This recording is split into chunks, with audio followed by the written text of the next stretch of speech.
हे असंच होतं दररोज. मी त्याला सावरून घेतो.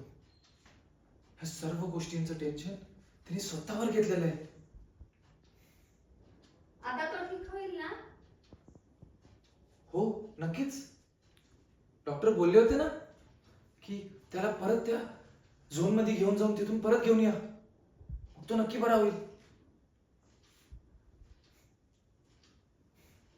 खरंच तू जेवढं त्याच्यासाठी केलंस कोणीच करत नाही. थँक्यू. थँक्यू. का बरं? मी माझ्या फ्युचरसाठी केलं सर्व.